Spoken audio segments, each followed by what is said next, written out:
Alright, ladies and gentlemen, welcome back to the Blazing Sword Let's Play. Just me again. This is continuing on from the last part. I'm still in the mood to talk and I feel I want to keep the motion going, so sorry for those who missed Olivia for that one dude. It's going to be yet another 0 out of 10. That's like, what, the 5th one in a row? Man, this Let's Play is absolutely terrible. Would not bang. Olivia and Zane should be back soon because, well, Zane is whenever I can get a hold of him. Olivia should be back soon because all the building work on the house is finished, so we can, you know, we can now do stuff during the day rather than waiting for them to finish, and by then Olivia's already tired because she's been working so hard. So she should be able to come back, you know, by next part, if not soon, you know, pretty soon. Until then, it's just me, and oh, here comes the Black Fang. So this is the group that Nagar basically kind of controls now. They were a bunch of like freedom fighters, so to speak.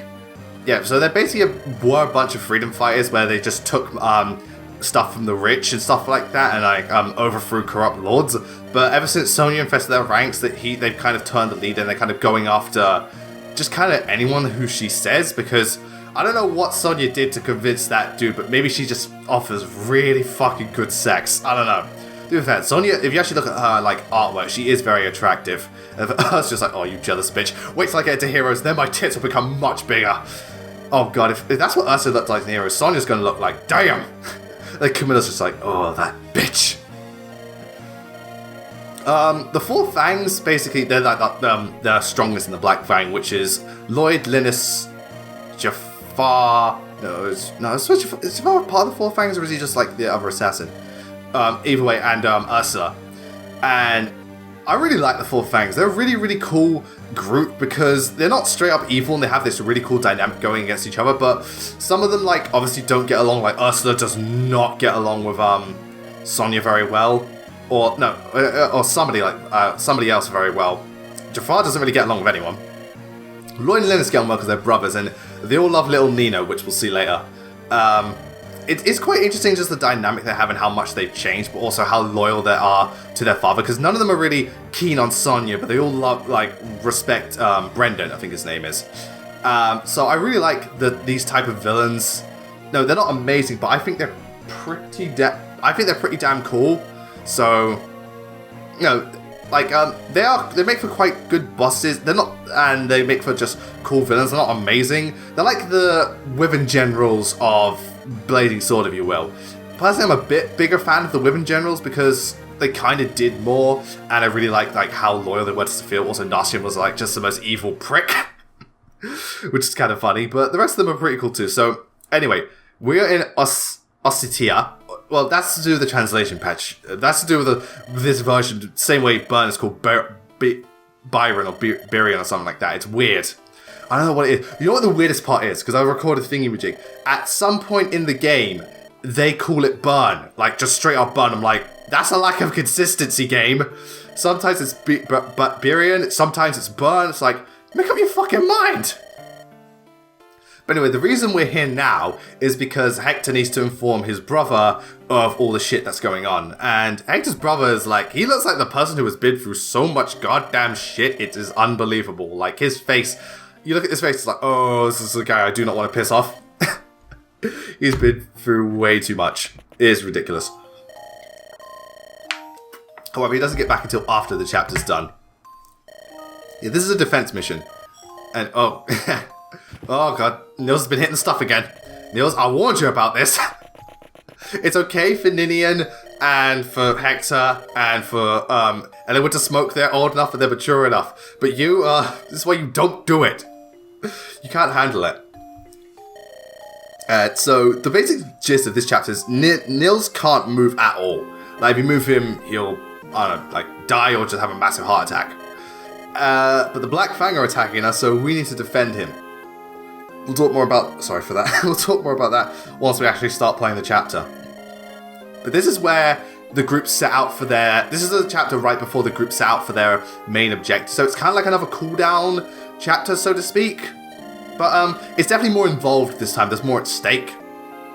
And the situation definitely does escalate because at the end of it, we're going to search for someone very important to us. Yeah. And yeah, they're already attacking us and they got Paladin on their side. Oh, and look, this guy with green and white hair. He looks important. Sorry, I got lost on the way to Final Fantasy. Which way do I go? Oh, Final Fantasy. No, you gotta take a left. Oh, right, yeah. Sorry, I just want to see that hair. It's like Sephiroth died, like, got his hair cut and dyed some of it green. It's like, yes, I'm a totally new person now. This giant katana? No, what giant katana? I don't see no giant katana. Sorry, no, this is Heath. We'll talk about more about him later. He's, you know, the typical wyvern unit you've got to recruit. I don't know if he falls under the Minerva archetype, so to speak, because, like, he's one of the few, which is funny, he's one of the few male wyvern riders. Because from what I remember, keep in mind, I haven't played, like, you know, 3, 5, and I've only got so far in 4. But from what I remember, there are only 4 male wyvern riders. There's Heath, Cormag, Ha, and Jerome. The rest are female. Because, you know, the Minerva archetype.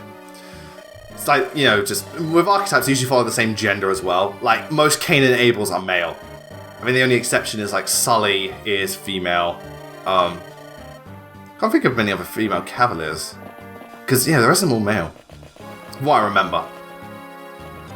So, yeah, the Black Fang's here and think, but Heath was just talking about how, you know, the group has changed. Like, some of the people in the Black Fang aren't happy with how things are different now, because they weren't like the most honorable of people. They were generally nicer. They didn't go after like people that didn't deserve it, which is kind of what they're doing now. They're like errand boys.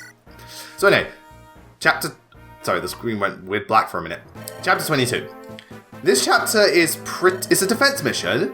It's pretty cool. There's definitely a lot of entrances for the enemies to get to you. But once you tackle like the first 5 turns, it gets much easier. Once you tackle the initial horde, it does get easier. It's not a cakewalk, I'd say, because they do throw some strong units at you, and there is like treasure still to get, so you've really got to do it. But you've got more than enough time, and the enemies aren't too hard. There is a good variety of them, I'll give them that. It's not the hardest thing in the world. Just play smart, and you'll be fine. You don't really have to worry too much about like, you really need to, like, turtle in. No, you can spread out quite a bit, so you should be alright. But anyway, so as you saw, we got a new unit, Isadora. Isadora is it's one of the weaker mounted units, mainly because she joins at a time where either your mounted units could be promoted, or they'll just have in some cases, stronger stats, and they have more room to grow. But for what she comes in with good speed, good strength, and good skill.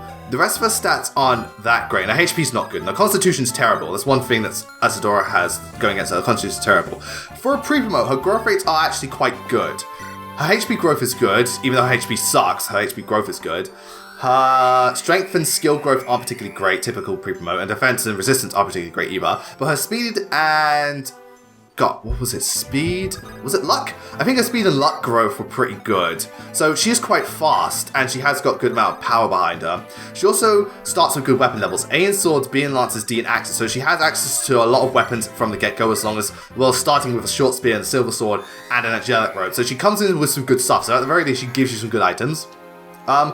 She's generally not that great of a unit, but she can be a good filler unit. It's rare for her to be one of the best, but she could definitely be a good filler unit or just, you know, cover some stuff. I really like Isadora. If you've seen my list, she's my most underrated Fire Emblem character, because aside from that, I quite like her character, because she has quite a lot of supports of, like, quite a lot of the, like, more mysterious characters, like, you know, Renault, Harkin, Legal, and stuff like that. So I like that she exposes more about them and herself. I think she's quite a strong character. Well, not strong, amazing, but I think she's pretty cool. As a unit, she's generally not the best. Like, Kent and Sane definitely outclass her. But for the point in the game where she is, especially because I like to have 2 paladins, like, usually on my team. So often, like, so in this case, because I only have 1 strong cavalier, I think she does a good job at filling up that second cavalier space. And I like her. I do think she's underrated because... people really don't use her much, but she can still be good. And she's definitely not bad, in my opinion. I don't call her like a great unit. She's definitely not a bad unit. And I usually make quite good use out of her. She's not the best, but, you know, I think she's overall pretty cool. And if you look, you know, as far as pre-promotes go, I think she's pretty good. Not amazing, but I think she's really good. So yeah, I have a soft spot for Isadora. I just like using her a lot. And I feel if I'm going to use her at any point in this game, might as well use it for Eliwood normal mode. So, you know. Isadora's cool. She can do quite a lot. She'll rarely be the best, but she's got a lot of areas covered. I like her. I really, really do like her. So yeah, as you can see, the first wave is quite strong. But oh, we've got some backup. So we've got this one nameless dude in the helmet. And we've also got a mercenary dude. And oh my god, Raph is back. Raph is back. The Raph is back. And that's good. So yeah, you talk to him with Lyn and you get Raph back. He's still just as strong as he was when we left him. But as you remember, when we left him, he was pretty damn strong. So, you know, not a big loss. Seldom double this dude. No. No, it's usually the Cavaliers with still Lancers that get doubled by just about anyone. Which always made me laugh. So yeah, out of the gate, this chapter can be quite the challenge. But once you get through the first 5 turns, it gets quite easy. Which is something I'm noticing with Blazing Sword, some of his chapters where they start quite daunting. But by the end, like for a good couple of... Oh, that's a really good level up. For a good couple of turns, especially towards like the last 5 turns, like especially if it's one of those chapters with turn limit, the last 5 turns, like nothing happens, which is in my opinion, I think that's mainly because that might just be Eliwood mode. I think in Hector mode, because the chapters are harder, that it's more of a blessing because you still have stuff to do by then. But in Eliwood normal mode, once you get past the first hordes in like most defense or turn limit chapters, the rest of it becomes really damn easy. It's just the initial push which is quite hard. Priscilla's been quite just generally on the level with level up. It's usually around like 3 or 4 or 2. Nothing amazing, but nothing terrible. And Lucius just going to town. Oh, Lucius, man, you are... God, again, I don't think I've had such a good team of Blazing Sword units before. And it only gets better. It only gets better, people.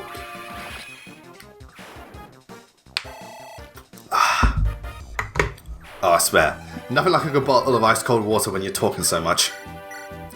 So, in the last part, I was talking about the next Grand Hero battle. Which is going to be the Black Knight and possibly Tenedius banner.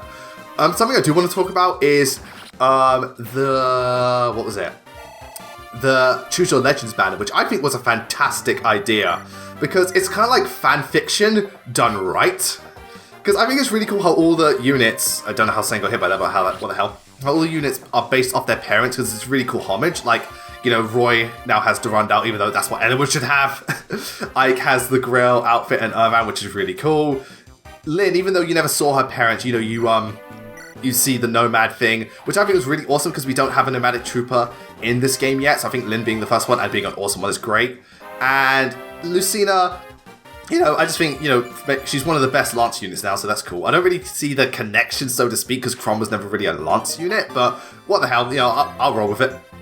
I think it was a really cool banner, only because it gives you some of, like, not only really strong units again, and they were free, which I was really happy with. So, one of them was free, so that was cool. But also, I like that it just gives you another take on this character. So, a lot of them changed class. Like, Lucina's a Lance unit, Ike is an Axe unit, Lyn's still a bone unit. No, sorry, still a bone unit. It was a sword unit. Lyn's a bow unit plus Nomad, and Roy, though still a sword unit, now has a mounted unit, which I think is really cool. And so he's trying to attack us, but, you know. I just noticed his armor look like he's got black armor in this bit. I know it changes slightly when he becomes a thingamajig, but here he looks really cool. Oh, fuck your poison. That's one thing about poison weapons. Even if they don't hurt you, the effect still lingers, so be careful. But I think the Choose Your Legends banner, I see potential for being a really, really, really good way to, like, just reinvent new heroes, keep the game fresh, and just keep people's interests up. Because if you take the most popular Fire Emblem heroes and give them a really cool twist on them, then you know, people will go nuts. Because I haven't played heroes in for the last couple of months as much as I have in the last couple of days. Like, I've played more of heroes in the last few days than I have like for the last 3 months because I really like the voting gauntlet and the banner, and I just thought like, oh god, this is awesome. I really liked it. So, you know, I was just straight up like, yes, just straight up yes. And I can see potential for that with Thingamajig. Yeah, Heath got to talk to one of the lords. So I'll get back to heroes in a second. Let's talk about Heath for a minute. So Heath, as far as Wyvern Riders go, he's quite typical. Like, he's got good strength, good skill, good speed, good defense as well in terms of base stats and HP. Growth rate wise, his HP, strength, skill are good, and speed as well. Well, speed's like 45, so it's alright. Everything else is pretty low, but that's kind of typical for women, except defense. Defense is a bit low in terms of growth rate, but his base defense is cool. Heath comes in quite low levels, so he will need a bit of like training to get really up there and good. But, you know, as you can see, he's getting doubled already. But at the same time, he's still a pretty good unit as far as flyers go. Also because wyverns don't have because archers aren't as strong, they're not as much of a threat to him, so he's got that going for him. Granted, his resistance is terrible, so be careful about magic units. As far as units go, Heath is good, definitely a good unit. He can be good in this game. I'd recommend him for just about anyone, you know, especially just for a flying unit. If you're not using the Pegasus Knight, even if you are a good Pegasus Knight, I'd still recommend using him. He's pretty damn good. The thing is though, for me personally, and I also think Heath is a cool character because he's kind of like, he was one of like the Black Fang or like worked in Burn, can't remember one of the two, but now he wants to turn over a new leaf because he can see how they're going about things, and I like how his supports are about that. It's about his history and how he wants to change, so I think that's pretty cool. Thing is though, I've always seen him as one of the lesser Wyvern units, not because he's bad, but because most Wyvern units are usually some of the best units in their respective games. Like, let's go through it slowly. I'm talking more in terms of like, well, not necessarily character, but more to do with gameplay. Character sometimes works as well. Like, in Shadow Dragon and stuff like that, Minerva was undoubtedly one of the best. She was really good character, very good unit. She was just great. If we go Binding Blade, Milady, you all know Milady was absolutely fantastic. Wonderful character, great unit. Zeus was still good as well because he was like, yeah, he had good really good growth rates and stuff like that. So, you know, they were good. In Blazing Sword, Heath is good, but he's definitely considered one of the best, both as a character and a unit. Cormag, definitely think he's one of the, I don't know if he's one of the top 10, possibly, but he's definitely really high up in terms of Sacred Stones. Really good character, and I like his support, especially with Tana and stuff, and like, I think it was, I can't remember, like, began with D, dude who, you know, Hector respected, works for Grado. That dude, yeah, he had really good supports for him. And he was a good unit too. Jill, I don't need to speak about Jill. Jill was a fantastic character, and as a unit, she was really good in Path of Radiance. In Radiant Dawn, she is not amazing starting out, but she can become one. Also, she was one of the better Dawn Brigade units. In Path of Radiance, you know, his character was cool. He wasn't an amazing unit. Radiant Dawn is disgusting. Alright, Shush was also kind of low down. She was a good character and she was a good unit, but towards the end of the game, she suffered mainly because the stigma of Awakening and the bloody Awakening thing with the magic units, and she had low resistance. Jerome was really cool. I thought he was one of the stronger children, and he was a strong unit too. And then we get to Fate. Camilla, okay, you can say what you want about her character, and I get why people don't like her, but at the very least, I thought she had a strong backstory and some strong supports. You know, it's 50, Camilla's 50-50, I see. Some bits of her are really good, some bits of her are really bad, but I get it. But she was undoubtedly one of the best units in that game, whether it be Revelations or especially Conquest. She was just really fucking good. So, you know, there's that. She was fantastic. Scarlet was a good unit, especially for Birthright. She was one of the more tankier units. And I thought the character was cool too, if definitely criminally underused, but I thought she was really cool. So as you can see, you know, Wyverns and Fire Emblem generally quite high up people, and he's just kind of not that high up, for me personally. Also, Baruka's also that too. She's not amazing. She is pretty cool. Massive tank. Baruka's a disgusting tank, if anything. So, yeah. Yeah, so like with Church and Baruka, Heath's kind of low down for me in terms of Wyverns, but I still like him. But it's just a case of the class in general is really high up in terms. For me, the class in general is really high up. Personally, I've always been like a massive fan of just, you know, Wyverns and stuff, and they always turn out to be, they're always generally one of the better units in the games, and sometimes better characters too. So, you know, Heath is just a case of the competition's very steep. Oh yeah, if you are going to pick chess, I reckon you make sure you go to inventory and do it, because I think depending on which one's higher up in the chain, you'll just like automatically use that, so you might automatically just use a lockpick, and there's no point because you just use a chess key. So yeah, so be careful when picking locks. Just don't go to unlock because you might accidentally use a lockpick when you might want to use it for like a door or something instead when you're out of door keys.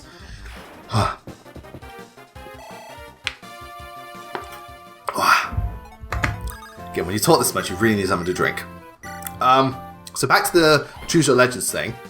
I could see this working as a great way to reinvent some. Here's it. Don't do it for all heroes, otherwise it's just going to be stupid. You're not going to reclass everyone. The game's going to get cluttered. But for definitely the more important, characters in Fire Emblem, I could see you Choose Your Legends, Brave Heroes coming back and being really good. Like this one's a kind of a cop out, but hilarious. Of like, let's say Seliph got a mounted unit and said, "I fight like my father." It's like that's awesome, but why can't we just have Sigurd? Just give us Sigurd, damn it. Or trying to think of another stipulation where that could work. Or perhaps I can't really think of one for Marth, like how his class would change. Can't really like Hector. I can't really think unless you want to make him like his brother. Maybe he becomes like I don't know more. But no, his brother's kind of the same, just kind of a general. Yeah, Eliwood I can't really see doing anything different. And Erica and Ephraim, you could definitely give them their mounted units, which I think would be pretty cool. Could you imagine Erica as like a really good mounted unit that could support people and travel really far? That'd be really awesome.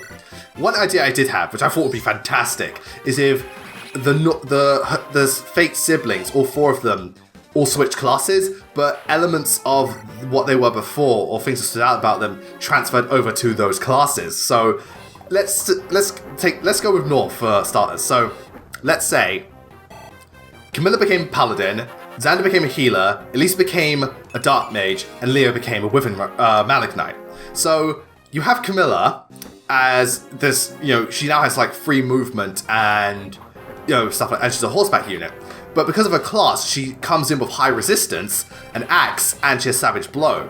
I think that'd be interesting because that would make her like even better of a mage killer. Like I know Camilla's not great for taking down some physical units, even like armored lance units. She's not good. But like, could you imagine like she has free movement, high resistance, and like suddenly Reinhardt would shit his pants. Like somebody help me, like Camilla would be like, "Come here, bitch." I think it'd be cool. So they take elements from that. Leo, he becomes a Malignite, but instead of using axe, he uses a tome.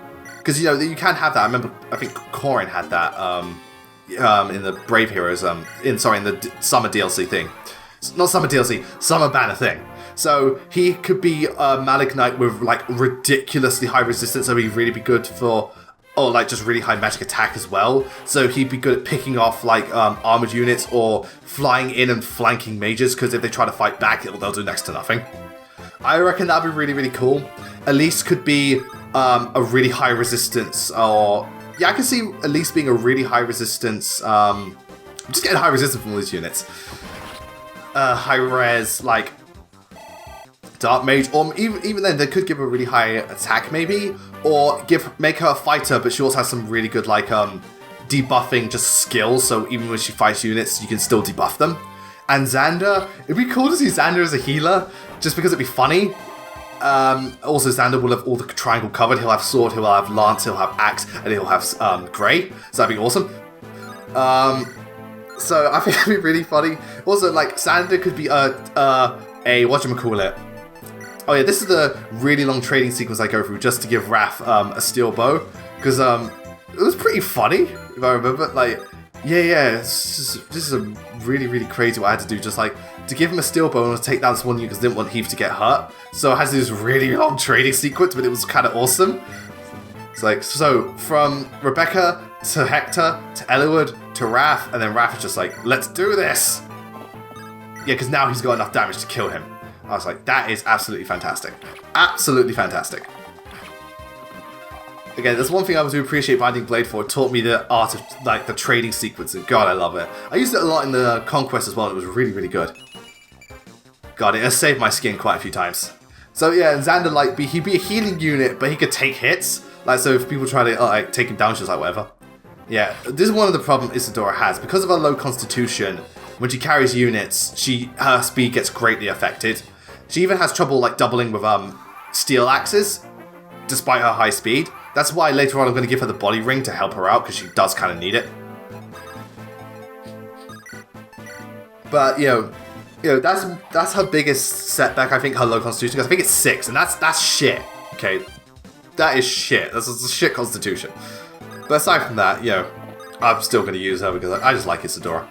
I'm also trying to keep... I can't remember what happens if you keep all the people alive, but something. I think you get the... I think Raph gets the Orion bolt or something like that. I can't remember. Yeah, but also, if we switch sides and go to Hashido, so we could have Ryoma being maybe a Pegasus Knight, Takumi being a No. Takumi should be a Pegasus Knight with a bow. Therefore, you get the Kinshi Knight. So we have the legit Kinshi Knight. This is another secret shop. This one's like for stuff, but it's a bit underwhelming because there's not much cool stuff. Though the physics stuff is cool. We could have Sakura be Sakura the Sword Master. That'd be weird. Or no, Sakura could be an archer, just a normal archer. Because think she does in her priestess class, she does become an archer. We could have. I could actually. No, if anything, nothing. Or you could make Hinoka the archer, but she still has a Pegasus and she becomes, Kinshi Knight. And yeah, the reason I'm weakening this guy down because I want Heath to fight because you get the conversation. And I just want to make it easier for Heath. So if... And Takumi could become a sword master because I remember some of his supports, he with Ryoma, he actually did take up the katana for a bit, trying to outdo him. So it'd be cool to see Takumi as a legit sword master. I think that'd be, as a sword unit, that'd be kind of cool. Ryoma becomes, Ryoma is a Pegasus Knight. That'd be weird. Or, Hinoka maybe a healer or something like that. Again, the Hashida one I don't have much to go off, but the normal one would be cool. Another thing would be cool, what if Ryoma and, Xander got, Xander became, got the kick Garen's armor and axe and became like his father, and Ryoma became Sumeragi. And look like Sumeragi. That'd be hilarious. Again, this type of banner has a lot going for it. I think it can really end well. Alright, before this part ends, because we're wrapping up soon, I need to talk about Warriors really quickly. Okay, so, if you do the boss, they retreat. So, Warriors, we know about the special edition is coming and stuff like that. Now, something Max HP pointed out, and I'm glad he did, because I didn't notice this, on, Twitter, is that the cards you get are to go with each of the heroes, each of the characters. We've seen a few of them already. There are 25 cards. So that says that at the start, there will be 25 characters. More than, people said, more than Hyrule Warriors, but, that's cool. But, with Fire Emblem, you could have a roster of 100 characters. So with that said, he also pointed out that so far, at the time we put it, we've seen 18 characters. Now, if I refresh my memory, so far, this is after seeing the Elise thing, we have the two Avatar people, the two new characters. Marth, that makes 3. We have Corrin. Alright, so from Awakening side, we have Chrom, that's 4. Lucina, Frederick, Lissa, that's 7. Both Robins and Cordelia, that's 10. From the Fate side, we have Corrin, Xander, Ryoma, that's 3. That's 13. The other 4 siblings we saw recently, that's 17, plus 1 Elise, that's 18. Which leaves us with 7 characters. Now, I don't know knowing thing, they're going to show Sakura, so that leaves us with 6 characters. But at the same time, I think they're going to show Isadora. That's 5 characters. So, if anything, it's going to be 5 Shadow Dragon characters. Unless they don't show Sakura and Isadora, which will be weird. Sakura maybe, because you've already got a healing unit. But Isadora, if you don't put Isadora in the game, I'm legit going to be kind of pissed off. Because, if anything, she is the main character of Fate. She's on the front cover, she sings the main song. Arguably, she does the most. Zora not... And also, just dancing in this game would be awesome. So, Zora not being in this game, I'd legit be kind of angry at. I don't see any more Awakening characters coming in, because they've already got the main ones. Probably means no Sumiya, so I weep. But, I'm not that salty.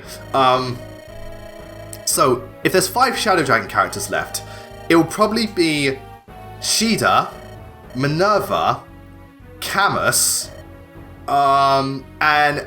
Alright, the other ones I could see potentially being is Tiki I could definitely see, and the last one I could see is I don't know if they'll do the main bad guy like Garneth or Medeus, and they want to do that Princess Nina I think it is, or Ninia. I can't remember how the name goes.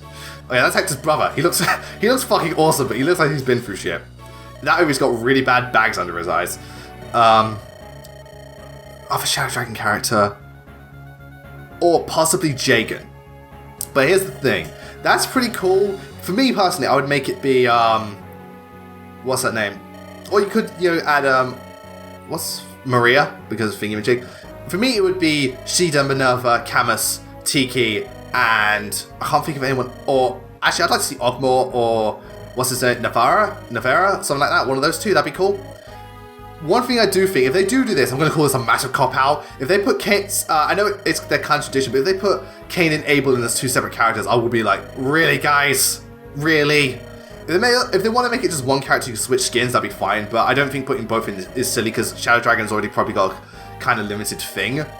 But I think the Shadow Dragon characters that should definitely be there are Minerva, Shida, and Tiki.